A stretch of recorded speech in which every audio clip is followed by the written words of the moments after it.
మహారాజుల పేర్లలో కొంతమందికి కుమారగుప్తుడు అని పేరు కూడా ఉంది. కుమారగుప్త అన్నప్పుడు కుమార శబ్దం సుబ్రహ్మణ్యుడి నుంచే వచ్చింది. ఉత్తర భారతదేశంలో కూడా సుబ్రహ్మణ్య దేవాలయాలు కోకొల్లలు. కానీ ఉత్తర భారతదేశంలో సుబ్రహ్మణ్యారాధనకి దక్షిణ భారతదేశంలో సుబ్రహ్మణ్యారాధనకి ఉండే తేడా ఒక్కటే. అక్కడ వల్లీ దేవసేనా సమేత సుబ్రహ్మణ్యుడిగా ఆరాధన చెయ్యరు. సుబ్రహ్మణ్యం కేవల బ్రహ్మచారిగా అపారమైనటువంటి జ్ఞాననిష్ట కలిగిన వాడిగా ఒక్కడే ఉంచి ఆరాధన చేస్తారు. దక్షిణ దేశంలోకి వచ్చేటప్పటికీ వల్లీ దేవసేనా సమేత సుబ్రహ్మణ్యేశ్వర స్వామిగా ఆరాధన చేస్తారు. అందుకే సనాతన ధర్మంలో వేదాన్ని రక్షించడానికి సుబ్రహ్మణ్యుడు పడినంత పరిశ్రమ ఇంక ఎవ్వరూ పడలేదు. అందుకే మీరు సుబ్రహ్మణ్యుడికి అవతారాలు ఉన్నాయి. సుబ్రహ్మణ్యేశ్వర స్వామి ఉత్తర భారతదేశంలో ఒక అవతారం స్వీకరించారు, దక్షిణ భారతదేశంలో ఒక అవతారం స్వీకరించారు. ఈ రెండు అవతారాలు కూడా దేని కొరకు స్వీకరించారు అంటే వేదాన్ని నిలబెట్టడానికి, అగ్నిహోత్రము యొక్క గొప్పతనాన్ని చాటి చెప్పడానికి, యజ్ఞయాగాది క్రతువుల యొక్క వైభవాన్ని చాటి చెప్పడానికి వచ్చే ఆ అవతారాలు. ఉత్తర భారతదేశంలో వచ్చినటువంటి అవతారం కుమరిల భట్టు.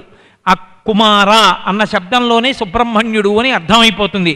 ఆ రోజులలో యజ్ఞయాగాది క్రతువులు హింసాభూయిష్టములని, అహింసయే పరమధర్మమని, యజ్ఞయాగాది క్రతువులు చెయ్యకూడదని, అవి హింసలోకి వస్తాయని ప్రబోధం చేసి వేదము మాకు ప్రమాణము కాదని వేదాన్ని వ్యతిరేకించి అనేకమైనటువంటి విహారములను నిర్మాణము చేసి సనాతన ధర్మ వ్యతిరేక ప్రచారం చేసినటువంటి ఒక విశ్వాసము ప్రబలమైపోతే దేశంలో వేదం చదివేవాడు, వైదికమైనటువంటి కర్మ చేసేవాడు, యజ్ఞయాగాది క్రతువులు చేసేవాళ్ళు తక్కువైపోయారు. అలా తక్కువైపోయిన కారణం చేత దేశమంతా సంక్షోభంలోకి వెళ్ళిపోయింది. ఎందుకు వెళ్ళిపోతుంది అంటే ధర్మచక్రం ఒకటి ఉన్నది. మనం ఏదైనా అనుభవించేటప్పుడు మనకి పాడి పంట వచ్చాయనుకోండి, ఆ పంట ఇంటికి తెచ్చుకునేటప్పుడు ఆ పంటలో కొంత భాగం పెట్టి యజ్ఞం చేసి అగ్నిహోత్రుడి యొక్క ముఖంగా దేవతలకు హవిస్సు ఇవ్వాలి. ఆ హవిస్సు తిన్నటువంటి దేవతలు సంతోషించి వర్షాన్ని కురిపిస్తారు. మనకి పాడి పంట సమృద్ధిగా ఉంటాయి. మళ్ళీ మనం యజ్ఞం చేస్తాం, మళ్ళీ దేవతలు హవిస్సు అందుకుంటారు, మళ్ళీ వర్షం కురిపిస్తారు, మళ్ళీ మనకి భోగం వస్తుంది, మళ్ళీ మనం యజ్ఞం చేస్తాం. ఇదొక ధర్మచక్రం తిరుగుతూ ఉంటుంది.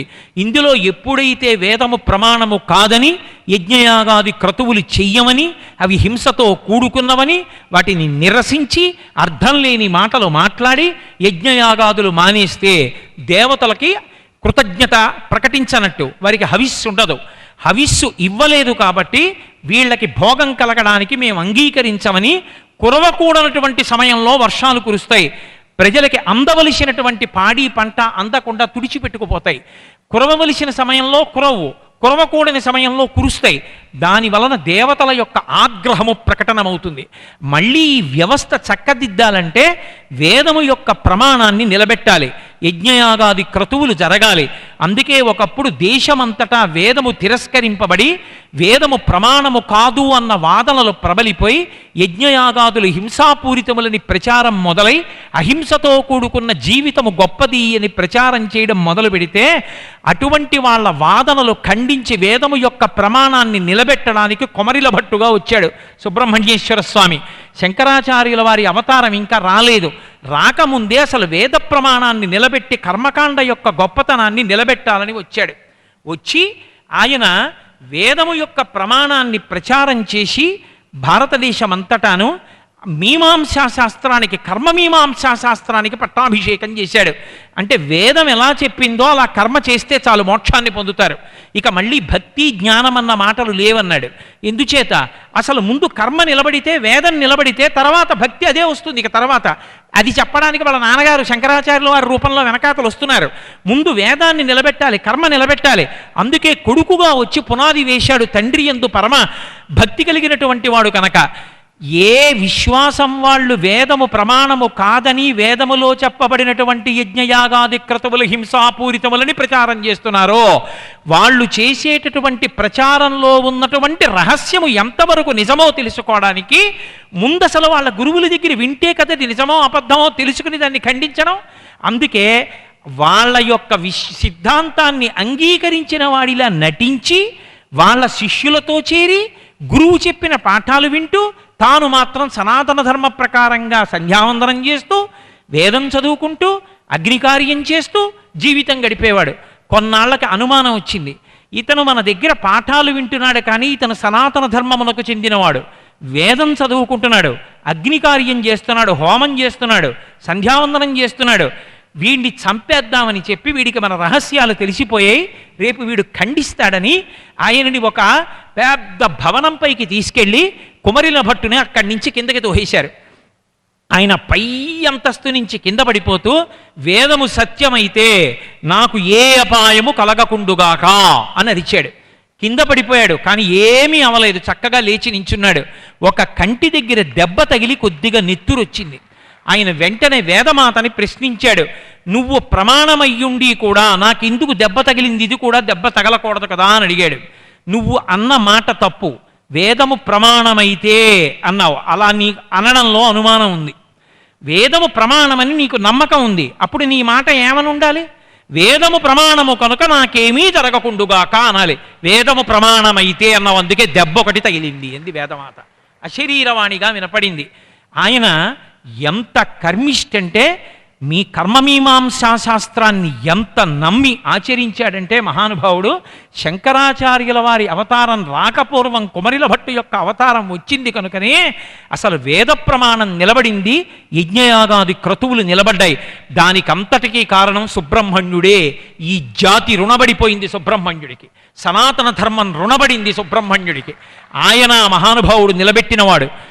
ఆయన శంకరాచార్యుల వారి అవతారం వచ్చి శంకరాచార్యుల వారు కుమరిల భట్టు దగ్గరికి వచ్చేటప్పటికే తుషాగ్ని ప్రవేశం చేశారు.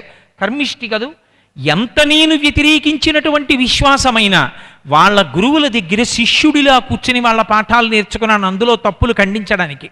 ఒక గురువు గారి దగ్గర పాఠం నేర్చుకుని ఆ గురువు యొక్క సిద్ధాంతమే ఖండించాలని కాపక్ష్యమైనటువంటి బుద్ధితో శిష్యుడిగా కూర్చున్నాను కనుక ఆ పాపాన్ని పోగొట్టుకోవడానికి నాకు ప్రాయశ్చిత్తం ఒక్కటే, తుషాగ్ని యందు ప్రవేశిస్తాను. పెద్ద మంటలో పడిపోతే 2 నిమిషాల్లో మరణిస్తాను, అలా కాదు. ఎన్నో రోజులు ఆయన దగ్గర కూర్చుని నమస్కారం చేసి మంచి బుద్ధిమంతుళ్ళ విన్నాను, చివరికి దాన్నే ఖండించాను. అందుకు నా పాపం పోవడానికి పెద్ద ఊకరాసి పోసి అంటిస్తాను, అంటించి అందులో కూర్చుంటాను. ఊక భగ్గని మండదు, అది మెల్లిమెల్లిగా కాల్తూ వస్తుంది.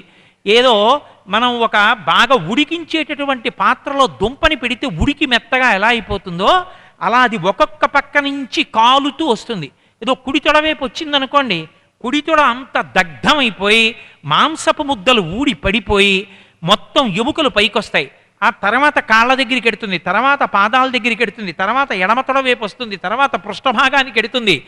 అలా కాల్చి కాల్చి కాల్చి చంపుతుంది. నా వలన గురువుగారు పాఠం చెప్పిన వారు ద్రోహానికి గురయ్యారు కనుక ప్రాయశ్చిత్తంగా తుషాగ్నిలో మరణిస్తానని అగ్ని సంభవుడై అగ్నిహోత్రము నుండి విడుదల చేయబడినటువంటి తేజస్సు వలన జన్మించినవాడు కనుక అగ్నిహోత్రమునందే లయమైపోయాడు. కుమరిల భట్టుగా వచ్చినటువంటి అవతారం అగ్ని ఎందే ప్రవేశించింది. మళ్ళీ తుషాగ్ని ఎందుండగా శంకరాచార్యుల వారు వచ్చారు. వచ్చి శంకర భగవత్పాదుల యొక్క దర్శనం చెయ్యగానే ఒంటి మీద నవనీతం పోసినట్టుగా సంతోషపడ్డాడు. వెంటనే శంకరాచార్యుల వారు చెప్పినటువంటి జ్ఞాన సిద్ధాంతాన్ని భక్తిని అంగీకరించారు.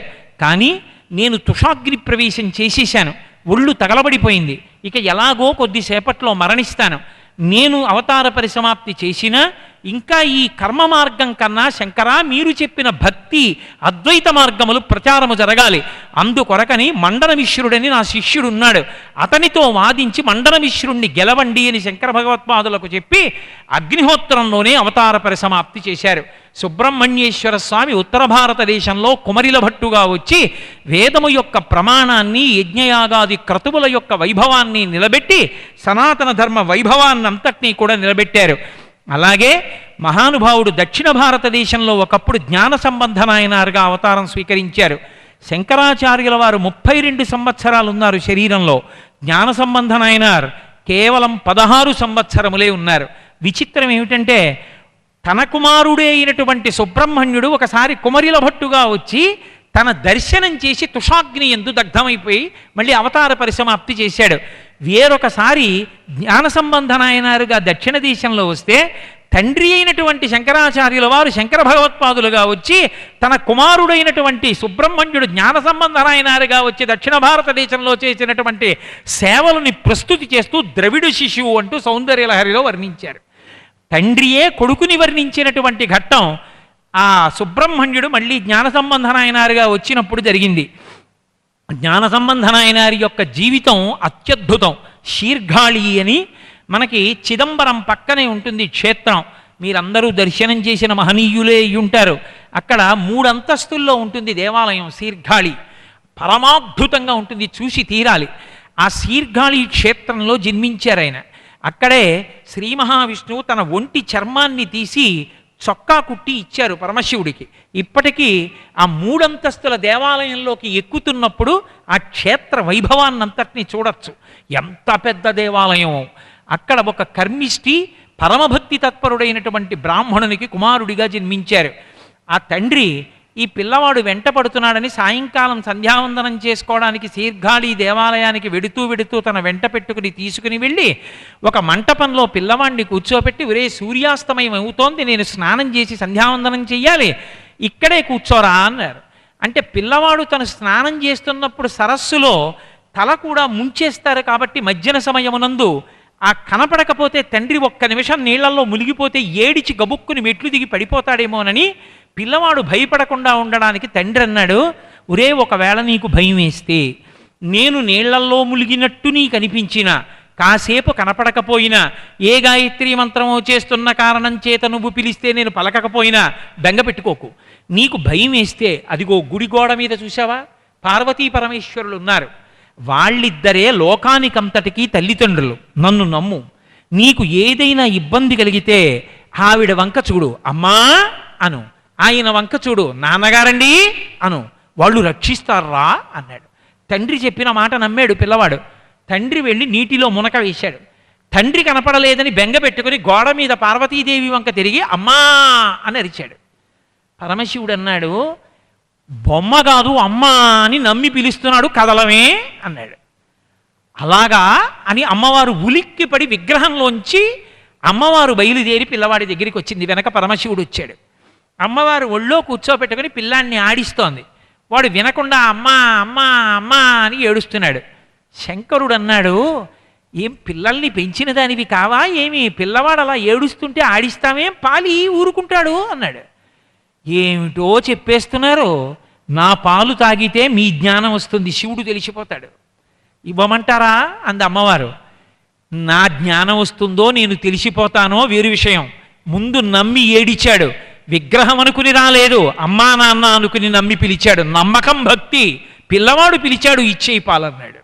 అమ్మవారు పాలిచ్చేసింది. పాలిచ్చేస్తోంది, తండ్రి వచ్చేస్తున్నాడు సంధ్యావందనం చేసుకుని. పార్వతీ పరమేశ్వరులు అదృశ్యం అయిపోయారు. పిల్లవాడి నోటికి పాల సారిక కనపడింది తండ్రికి.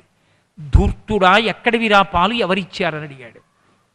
నాన్నగారు మీరే కదా చెప్పారు, అక్కడ పార్వతీ పరమేశ్వరులు లోకానికి తల్లిదండ్రులు పిలవమని పిలిచాను, వచ్చిందమ్మ, ఒళ్ళో కూర్చోబెట్టుకుంది, ఆడించింది, పాలిమ్మన్నాడు తండ్రి శంకరుడు. అమ్మ పాలిచ్చింది, తాగే నాన్నగారు అన్నాడు. తండ్రి ఆశ్చర్యపోయాడు. ఎత్తుకుని గుళ్ళోకి ఎడుతున్నాడు. వెడుతుంటే పిల్లవాడు అరిచేతులు రెండూ ఇలా చప్పట్లు చరుస్తూ పత్తికాలు పాడడం మొదలుపెట్టాడు. పత్తికాలంటే మనకి దండకాలు లాంటివి, అద్భుతమైన పత్తికాలు పాడుతున్నాడు. ఈ పత్తికాలు పాడుతూ చేతులు చరుస్తూ ఉంటే 2 చేతులు ఒకదాన్ని ఒకటి ఒరుచుకుని ఎర్రబడిపోతున్నాయని, కందిపోతున్నాయని చూడలేక పార్వతీ పరమేశ్వరులు పైనుంచి తాళాల గుత్తి వదిలేరు. ఈ 2 పట్టుకుని వాయించవయ్యా అని. ఆ 2 పట్టుకుని వాయిస్తూ జ్ఞాన సంబంధనాయన పత్తికాలు పాడాడు. ఆయన ఏ దేవాలయానికి వెడితే ఆ దేవాలయం యొక్క యాజమాన్య పాలక మండలి వారికి స్వప్నంలో కనపడి పార్వతీ పరమేశ్వరులు తన లాంఛనాలు పంపించేవాడు. పల్లకీ పట్టుకెళ్ళు, నేనెక్కిన పల్లకీలో ఆయన్ని తీసుకురా అంటుండేవాడు. జ్ఞాన సంబంధనాయనారిని పల్లకీలో తీసుకెడుతుండేవారు ప్రతి దేవాలయానికి. 16 ఏళ్ళు వచ్చిన తరువాత నువ్వు గృహస్థువు కావలసిందేనని బలవంతంగా బంధువులందరూ కలిసి ఓ పిల్లకిచ్చి పెళ్లి చేశారు. ఆయన తిన్నగా తిరువల్లూరు క్షేత్రం ఇప్పటికీ వెళ్ళి దర్శనం చేయొచ్చు. ఆ తిరువల్లూరు క్షేత్రంలో తన భార్యని తీసుకుని బంధువులందరినీ తీసుకుని దేవాలయంలోకి వెళ్ళాడు. ఎందుకు వచ్చిన లంపటం ఈ సంసారం, నాకు తల్లిదండ్రుల మాట కాదనకూడదు, పెళ్లి చేసుకోమన్నారు, తాళి కట్టాను. చిట్ట చివరికి గృహస్థాశ్రమంలో ధర్మాన్ని పాటించి ఎక్కడికి చేరాలో అక్కడికే చేరిపోదాం పదండి అన్నాడు. శివాలయానికి వెళ్ళారు. పత్తికాలు పాడుతూ అంతరాలయం దగ్గరికి వెళ్ళాడు. శివలింగం దగ్గర పెద్ద జ్యోతి ఒకటి వచ్చి నిలబడింది. జ్ఞాన సంబంధనాయనార్ భార్య, తల్లి, తండ్రి, బంధువులు అందరూ ఆ జ్యోతిలోకి వెళ్ళిపోయారు.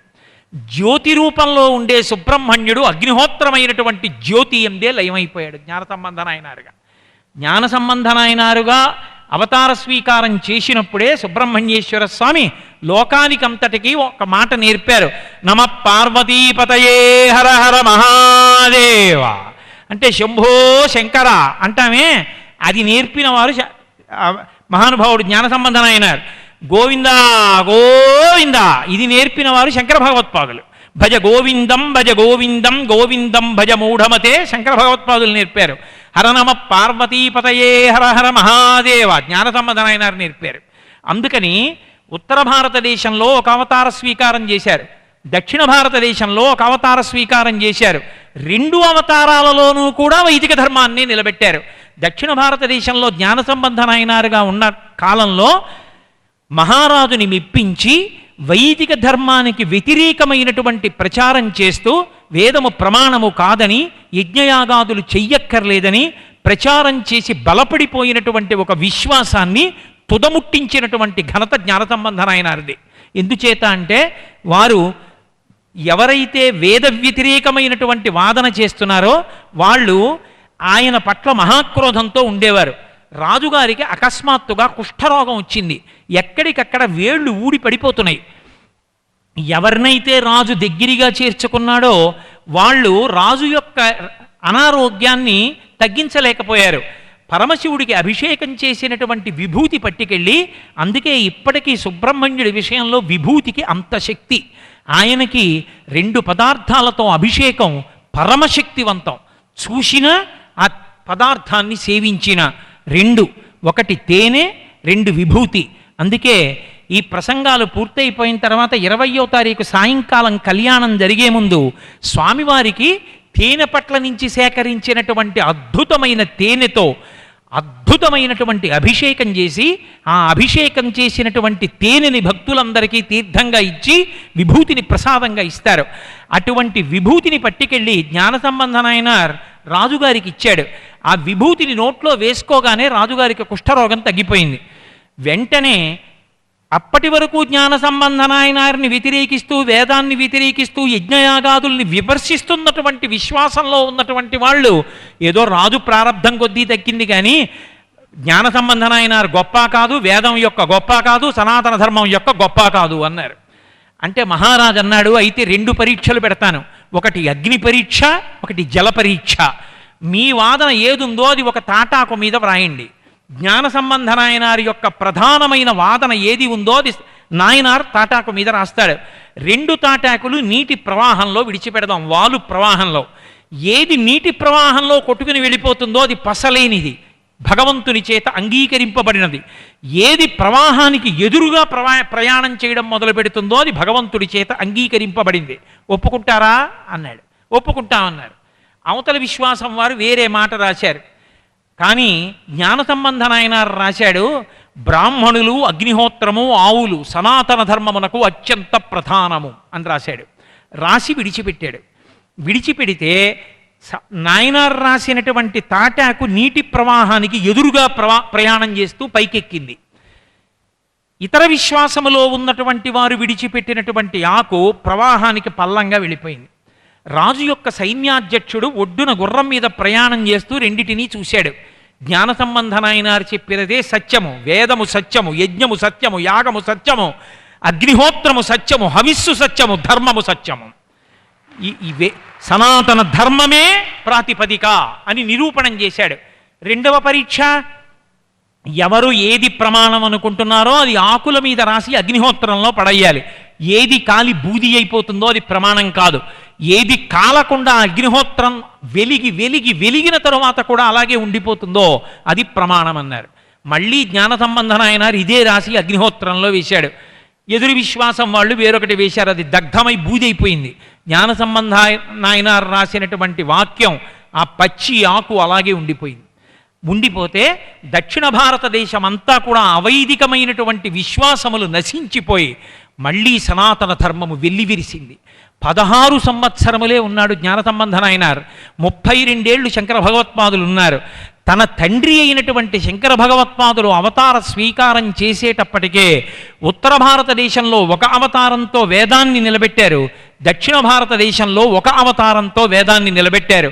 రెండు వైపులా కూడా వేదాన్ని నిలబెట్టి శంకర భగవత్పాదులుగా తన తండ్రి అయినటువంటి పరమశివుడు అవతార స్వీకారం చేసి వచ్చి మనుష్యుల మనస్సులలో ఉండేటటువంటి అజ్ఞానాన్ని తొలగించి వేదము యొక్క ప్రమాణాన్ని నిలబెట్టి వేదాంతర్గతమైన అద్వైత సిద్ధాంతాన్ని ప్రచారం చేస్తున్నప్పుడు ఆయన యొక్క వాదనలకి ఎనలేని బలాన్ని చేకూర్చి పక్కన ఆధారంగా నిలబడినటువంటి మహానుభావుడు సుబ్రహ్మణ్యేశ్వర స్వామి. అందుకే ఎక్కడెక్కడ సుబ్రహ్మణ్యారాధన జరుగుతుందో, ఎక్కడెక్కడ సుబ్రహ్మణ్య ప్రసాద స్వీకారము జరుగుతుందో అక్కడక్కడ వేదము యొక్క ప్రమాణము నిలబడుతుంది. అక్కడక్కడ అందరికీ కావలసినటువంటి కోరికలన్నీ ఈడేరుతాయి. అంతటి గొప్ప శక్తి కలిగినటువంటి మహానుభావుడిగా సుబ్రహ్మణ్యేశ్వర స్వామి వారు కీర్తింపబడ్డారు. ఆయన సంహరించినటువంటి రాక్షసులు అనేకానేకము. ఆయన దేవసేనాపతి అని పిలుస్తాం. దేవసేనకి ఆధ్యక్షంలో అభిషిక్తుడయ్యాడు అని. దేవసేన అంటే దేవతల యొక్క సైన్యము బాహ్యార్థం. గుహుడు ఆయనకి ఇంకొక నామం. గుహుడు అంటే దేవసేనని రక్షించేవాడు అని.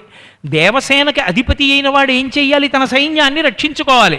తన సైన్యాన్ని రక్షించుకుంటాడు కాబట్టి గుహుడని పేరు. అంటే మహాపురుషులైన చంద్రశేఖరేంద్ర సరస్వతి వంటి మహాపురుషులు ఎక్కడో ఉంటారు. పూర్తిగా మంచివాళ్ళు కానీ పూర్తిగా చెడ్డవాళ్ళు కానీ ఎక్కడా ఉండరు. మంచి ఉంటుంది, చెడు ఉంటుంది, రెండూ ఉంటాయి ప్రతి మనిషిలో. దేని పాళ్ళు ఎక్కువ అన్నదాన్ని బట్టి అతని యొక్క శీల వైభవం నిర్ణయింపబడుతుంది. లోపల దేవతలు ఉంటారు, లోపల రాక్షసులు ఉంటారు. ఇప్పుడు నేనే ఉన్నాను. ఎందుకు వచ్చిందిరా ఇదంతా నీకు? ఎందుకు వచ్చిన ఈ రోదా సెలవు పెట్టి జీతం పోగొట్టుకుని ఇక్కడ వచ్చి కూర్చుని సుబ్రహ్మణ్య వైభవం చెప్పకపోతే నీకేం అల్లరి వచ్చింది? హాయిగా ఇంట్లో కూర్చుని విభూతితో తేనెతో అభిషేకం చేసుకుని ఇంట్లో కూర్చుని సుబ్రహ్మణ్య వైభవాన్ని పారాయణ చేసుకుని ప్రసాదం పుచ్చుకుని ఉపవాసం చేసి కావాలంటే భూషయనం కూడా చేసి దీక్షగా ఉండొచ్చుగా. ఎందుకు వచ్చింది? ఊళ్ళు రావడం ఎందుకు? తిరగడం ఎందుకు? ఈ ఉపన్యాసాలు ఎందుకు? ఈ చెమటలు పట్టడం ఎందుకు? ఈ అల్లరి ఎందుకు వచ్చింది నీకు అని లోపల నుంచి ఒకళ్ళు చెప్తారు. వాడు రాక్షసుడు. ఎందుకురా నీకు ఈ బుద్ధి? హాయిగా కూర్చో అంటాడు. రేపు నిజంగా నేను ఇంటి దగ్గర కూర్చున్నాను అనుకోండి, ఎందుకు వచ్చిందిరా ఈ దీక్షలు, ఎందుకు సుబ్రహ్మణ్య వైభవం ఎందుకు, నీకు రాదా ఏమి? అయిపోయిందా పతనం? ఇక్కడే ఉంటారు రాక్షసులు, ఇక్కడే ఉంటారు దేవతలు. అయ్యో నీకు పరమేశ్వరుడు నోరిచ్చాడు రా, దిక్కుమాలిన జీతం ఎప్పుడైనా వస్తుంది, 2 రోజులు జీతం పోతే ప్రాణం పోయిందా ఏమి? నువ్వు బతకడానికి చాలదా నీకు వచ్చే జీతం? సంతోషంగా వెళ్ళి చెప్పరా ప్రహృష్టవదనంతో అని ఇక్కడే బోధ చేసే దేవతలు ఉంటారు. ఈ దేవతా సైన్యము రక్షింపబడాలి, రాక్షస సైన్యము నశించాలంటే అసంబద్ధమైన ఆలోచనలు మనసులో రాకుండా ఉండాలి అంటే, మనసులలో మంచితనం నిలబడాలి అంటే సుబ్రహ్మణ్య ఆరాధనము జరగాలి. సుబ్రహ్మణ్య ఆరాధనమునందు 2 లక్షణములు ఉంటాయి. కుజుడి యొక్క ఉగ్రస్వరూపాన్ని తొలగిస్తాడు. కుజుని యొక్క బాధలు ఉండవు. అందుకే లక్ష్మీ సంపన్నత విపరీతంగా కలుగుతుంది సుబ్రహ్మణ్యారాధనం జరిగితే. మీరు నన్ను క్షమించగలిగితే మీతో నేను ఒక మాట మనవి చేస్తా. పక్కనున్న తమిళనాడులో విపరీతమైనటువంటి సుబ్రహ్మణ్యారాధన. అందుకే అక్కడ ఎవరు అధికారంలో ఉన్నారన్న దానితో సంబంధం ఉండదు. విపరీతంగా రాష్ట్రం అభివృద్ధి చెందుతూనే ఉంటుంది.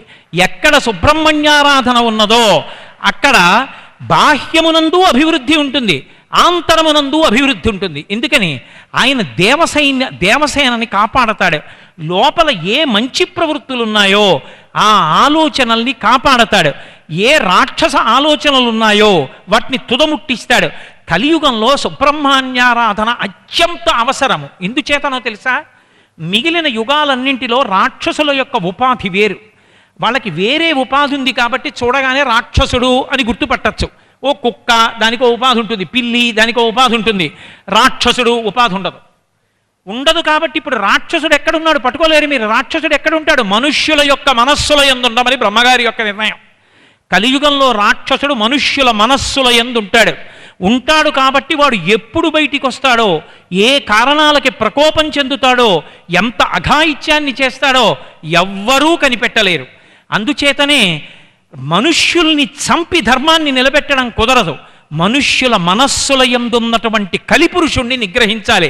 కలిపురుషుణ్ణి నిగ్రహించాలి అంటే సాత్వికమైనటువంటి భావనలు వృద్ధిలోకి రావాలి. సాత్వికమైన భావనలు వృద్ధిలోకి రావాలంటే సాత్వికమైన విషయములను ప్రబోధం చేయడం అనేటటువంటిది లోకంలో పెరగాలి. దాన్ని అంగీకరించేటటువంటి మనస్తత్వం కుదురుకోవాలి. ఇది కుదురుకోవాలంటే లోపల ఈ భావాల్ని నిలబెట్టగలిగినటువంటి నాయకుడికి ఆరాధన జరగాలి. సుబ్రహ్మణ్యారాధనం చేసి విభూతి ధరించిన, నోట్లో వేసుకున్న, తీర్థాన్ని స్వీకరించిన, చందనాన్ని బొట్టుగా పెట్టుకున్న ఆయన దేవసేనాధిపతి కనుక సుబ్రహ్మణ్యుడు లోపల ఉన్నటువంటి రాక్షస భావనలను తుదముట్టిస్తాడు. లోపల రాక్షసులుండరు, దేవతలుంటారు. అందరూ కూడా సాత్వికమైనటువంటి భావనలతో ఉంటారు. మీరు ఒక్కటి గమనించండి, రాక్షసుడన్నవాడు ఎప్పుడూ అదును కోసమే ఎదురు చూస్తాడు. వాడు కూడా దేవతలు యజ్ఞయాగాది క్రతువులకు ముందే వచ్చి కూర్చున్నట్టు కూర్చోరు. యజ్ఞ ధ్వంసం చెయ్యడానికి ఒక ప్రత్యేక సమయంలో వస్తూ ఉంటాడు వాడి రాక్షసత్వం అటువంటిది. కాబట్టి ఆ రాక్షసత్వము తొలగిపోయిందనుకోండి, వాడు ప్రహ్లాదుడు అయిపోతాడు కలియుగంలో. అందుకే వెంకటరమణుడంతటి వాడు కూడా సుదర్శన చక్రాన్ని పట్టుకుని చంపలేదు. అవతారమూర్తి మహానుభావుడు పద్మపీఠం మీద నిలబడి మనం ఎన్ని పాపాలు చేసినా పాపాలకి నిలయమైన వెంట్రుకల్ని తాను పుచ్చుకొని ఉరే బాగుబడి బతకరా అని పంపిస్తున్నాడు. ఆయనది అదే సందేశం. శ్రీ మహావిష్ణువు ద్వాపరయుగంలో చేసినటువంటి ప్రతిజ్ఞని అనుసరించి ధర్మాన్ని నిలబెట్టాలి. కాబట్టి మనుష్యుల మనస్సుల్లో ఉన్నటువంటి రాక్షస భావనలను తొలగించడం కోసం, మనుష్యుల్ని బాగు చేయడం కోసం ఎంతమందిని చంపుకుంటూ వెడతావు, ఎంతమందికి శిక్షలు వేస్తావు. మనసులు మారాయనుకోండి, అది చాలా తేలిక. ఎంతమందిని నియంత్రించగలరు మీరు? ఎంత జనాభా ఉందో అంత జనాభాకి ఒక్కొక్క మనిషికి ఒక్కొక్క రక్షక భటుణ్ణి పెట్టగలరా? సాధ్యం కాదు. మనుష్యుల మనసులు మారాయనుకోండి, ఎక్కడ ఏ విధమైనటువంటి బెంగ ఉండదు. ప్రశాంతంగా వసుధైవ కుటుంబకం, అందరం ఒక్కటే అన్న భావనతో సంతోషంగా బ్రతకగలం. అందుకే ఈ జాతి యందు ఉండేటటువంటి లక్షణం ఏమిటంటే సర్వే జనాః సుఖినో భవంతు, అందరూ బాగుండాలి. 108 నామాలతో పూజ చేస్తాం. ఎందుకని? 27 నక్షత్రాల్లో ఒక్కొక్క నక్షత్రానికి 4 పాదాలు. 27 × 4 108 పాదాల్లో సమస్తమైన భూతకోటి పుట్టింది. ఈ భూతకోటి అంతటికీ